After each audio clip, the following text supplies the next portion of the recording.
Okay. So, want to look at density of gases and think about it in the same way as solids sinking or floating. Gases will actually do the same thing. So a gas that is more dense will sink in a gas that is less dense. All right. So right at the top of the list here, we have the density of air. That's kind of an average because it changes. We've got a mixture of gases and air. The main component of air, so just the air around us, the atmospheric air, is nitrogen. Okay, nitrogen has a density of 1.17 grams per liter. Okay, I put two different units here to kind of compare the density of a gas to a typical liquid or solid. In grams per cubic centimeter, it is a very, very small decimal of grams per cubic centimeter, because that would be this much air. This is our cubic centimeter, right? And although gas does have mass, it's made up of particles that have mass, it's not dense at all, right? It's way, way, way less than 1 gram per cubic centimeter because it's a gas. So often, we'll use grams per liter as our density measure for gases. This is a liter, remember? So if I could capture air in a container this size and measure the mass of the particles that make up the air, it would be 1.2 grams per liter of air, this size. So those give us numbers that are a little bit easier to work with. We don't have these small decimals to compare. We have numbers that we can just kind of think about in an easier way. So air is about 1.2. The reason why air is about 1.2 is it's a mixture of mostly nitrogen, about 78% or so nitrogen, about 20% oxygen, and then other gases mixed in lower quantities. So kind of the weighted average of these is closer to nitrogen than it is to oxygen. I want to note that because the next demonstration is going to involve carbon dioxide, which is clearly more dense than air. Okay? So carbon dioxide, if you have a sample of carbon dioxide gas, it will actually sink in air. Okay? And that's why I have the big fish tank here. I want to produce some carbon dioxide in the tank. And because that carbon dioxide is more dense than air, it's actually going to settle down and hang out in the tank rather than floating up and away like you might expect a gas to do. And then we'll do a couple of things to hopefully prove to you guys that there actually is some dense carbon dioxide gas in the tank. Okay, let me get my eye protection here going.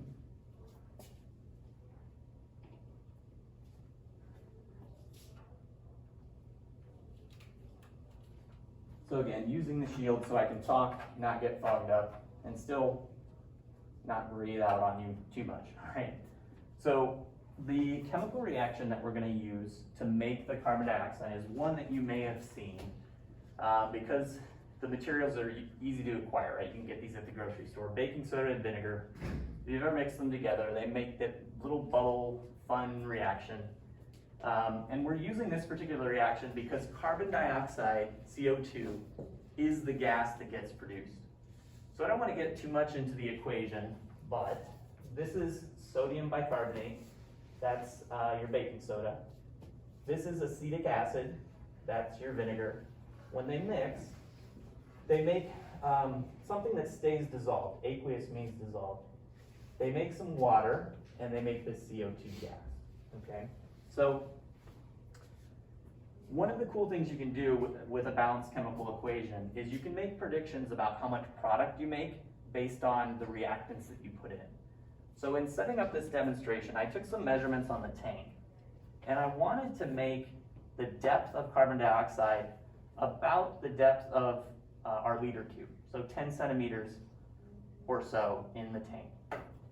And the cool thing is, once you know some chemistry, and you guys will be able to do this type of calculation before the end of the year, is you can do some calculations to figure out, if I want that quantity of gas, how much baking soda should I start with? And how much vinegar should I start with? And I want to show you the calculations, not because we're going to go through them in detail, but I want to point out that it's a lot of conversion factors, right? We're doing these calculations at the beginning of the year to build up some skill for doing these sort of ratio-based calculations, dimensional analysis, to make your predictions, okay? The upshot of all that is it takes about 42 grams of baking soda in the tank to produce that much gas, okay? So I need to measure that out quickly. Use my scale back here again. I'm going to zero it with the weighing dish.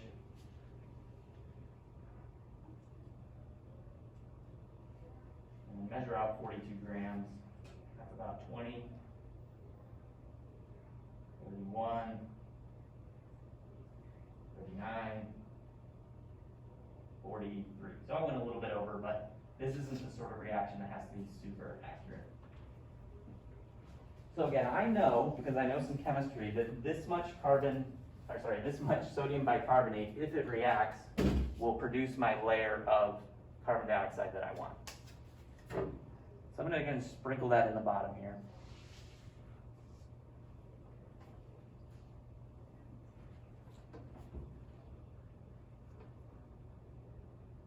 And then with a similar sort of calculation, I can figure out how much vinegar I need, how much acetic acid, and it turns out it's about 600 milliliters based on the concentration of acetic acid in the vinegar. And this is just regular old store-bought vinegar. It's about 5% acid. So this is my big graduated cylinder that goes up to 1,000 milliliters. I want about 600 milliliters.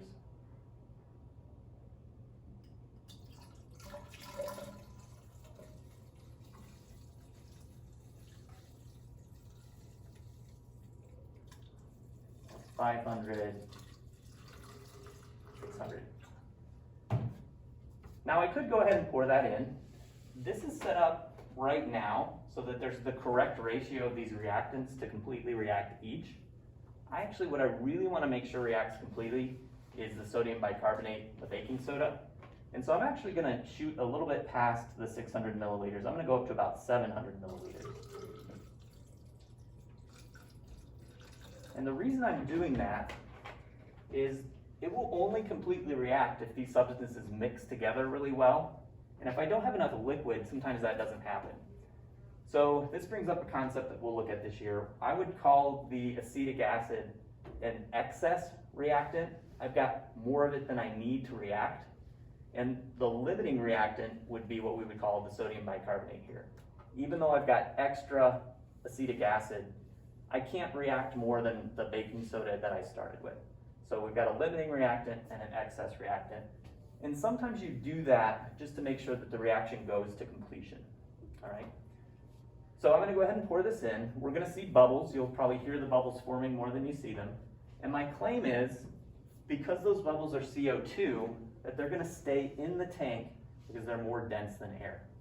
And then we'll see if we can prove that to you guys. I'm going to pour it in kind of slowly because I don't want a bunch of air currents swishing the gases out of the tank.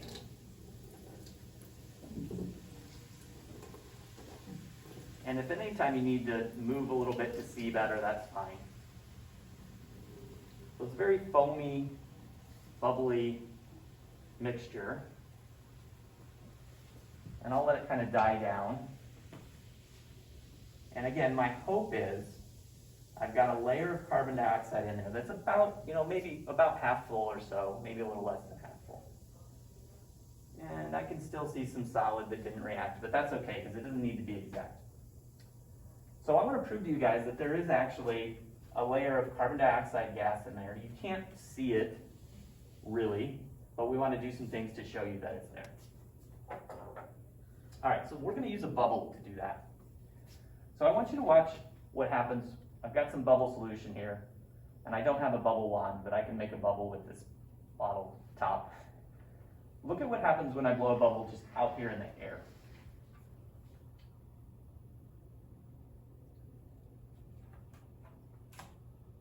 Kind of floated, and then it starts to sink, right? So the bubble, I'll pop it. The bubble on average must be a little bit more dense than air. Going back to our densities here. The bubble itself is mostly air that I breathe out, but it's also the bubble film. And the bubble film is going to be definitely more dense than air because it's really a liquid. And that's really what drags the density up so that it's more dense than air and it sinks. I want to show you what happens if I blow a bubble into the tank. And this takes a little bit of skill, which I may or may not have, so may take a couple chances here.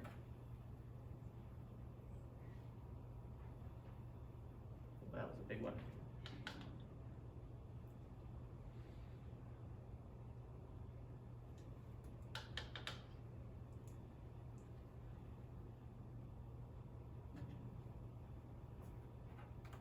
You see what happened? It started to sink, and then it got buoyed up on the carbon dioxide gas.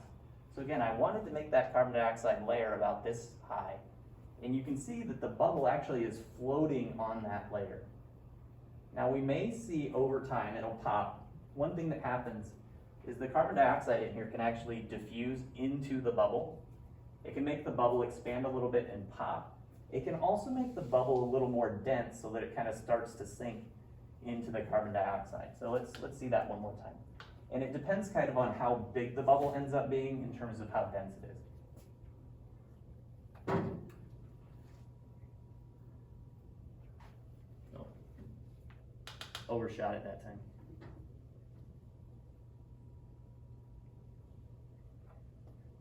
So again, you can see it sinks in air, but then gets buoyed up by the carbon dioxide. So maybe that convinces you, maybe not. But let's take a look at a couple of other things we can do.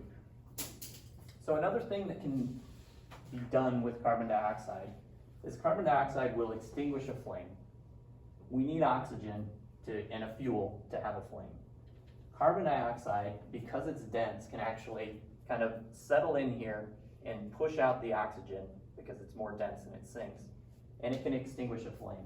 In fact, a certain type of fire extinguisher is called a CO2 extinguisher.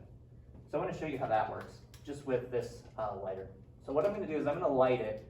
I'm not going to take my finger off the trigger. I'm going to lower it into the tank. And you can see what happens.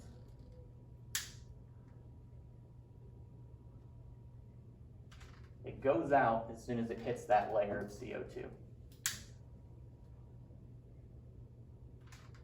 Again, I'm not taking my finger off the trigger.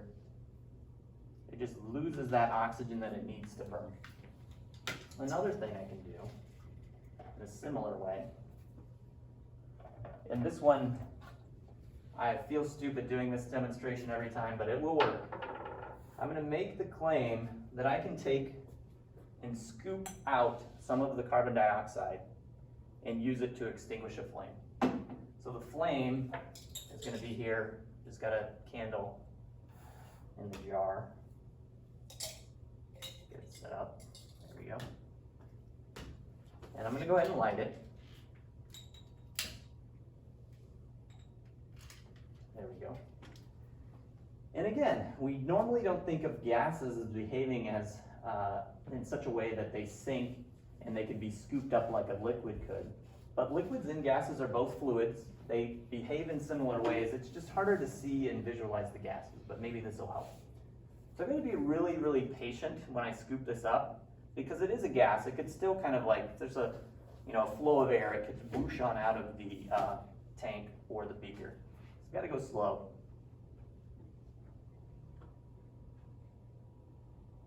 And again, I feel stupid doing this every single time, but I should show you that it works here.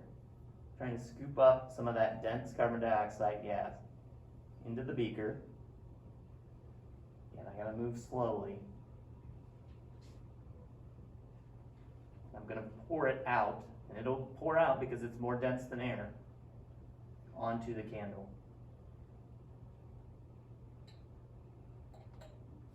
And it'll put it out. It's kind of like magic, right? But we've got evidence that there's something going on here with the density of carbon dioxide and the fact that it can extinguish a flame, okay? So I'm going to do that one more time just to prove that I'm not playing a trick on you, that it really does have to do with carbon dioxide. Let me check the time. We're good. Yeah, we've got about 5 minutes. Actually, I'm going to not do that one again because I want to do the next demonstration.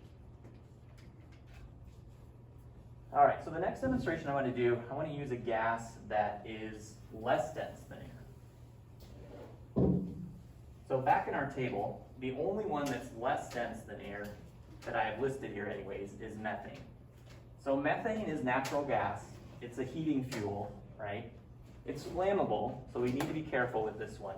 But I want to show you that this less dense methane will float in air, just like the wood floats in the water, right? So for this one, we've got our gas jets. They have a methane supply. It's the same sort of gas that you use in your home to heat your water in your water heater, use in your furnace, maybe you have a gas stove. It's methane, okay? So we've got to be careful, right? It's flammable, but there's kind of a safe way to demonstrate small quantities of methane that they will float in air, just like a piece of wood will float in water. So what I've got set up, I've got some bubble solution in this cup.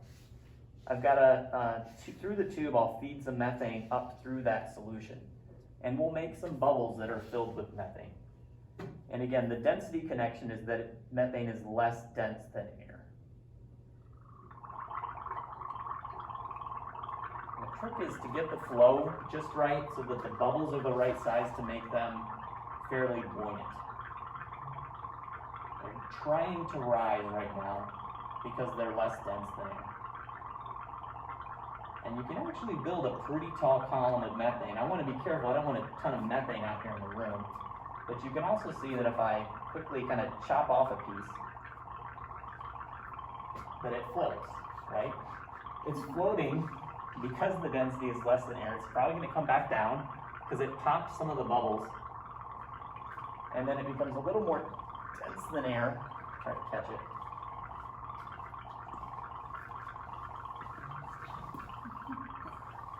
They're popping now. Just let them go. Be free. I'll let that grow a little bit more. And again, this is a flammable gas. I want to be careful. But I also want to demonstrate its buoyancy. When it gets too tall, oh, it kind of connected to the ring stand there. What I'm going to do is try to scoop it off and not pop a bunch of the bubbles. Getting my hand wet just helps keep the bubbles intact. There we go. So there's my buoyant column of methane gas, right? It kind of dances around, that's fun.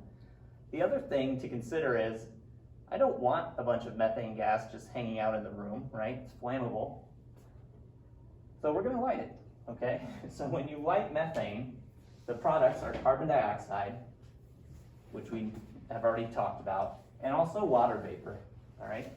So I wanna show you what this looks like.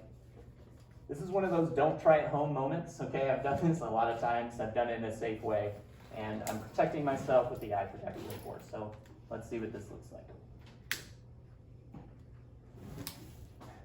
So it'll quickly whoosh, it evaporates the bubbles, and our methane gets converted to carbon dioxide and water vapor. You guys can start packing up. One just quick note before we go, tying this into some of the things that we'll look at later in the year. You might ask, why do these gases have different densities? And it turns out it comes down to the mass of the gas particles. So remember, air, mostly nitrogen and oxygen. The numbers that I've jotted down here are the relative masses of the elements from the periodic table. Nitrogen has a value of 14, oxygen has a value of 16. Carbon dioxide has 2 oxygens and a carbon.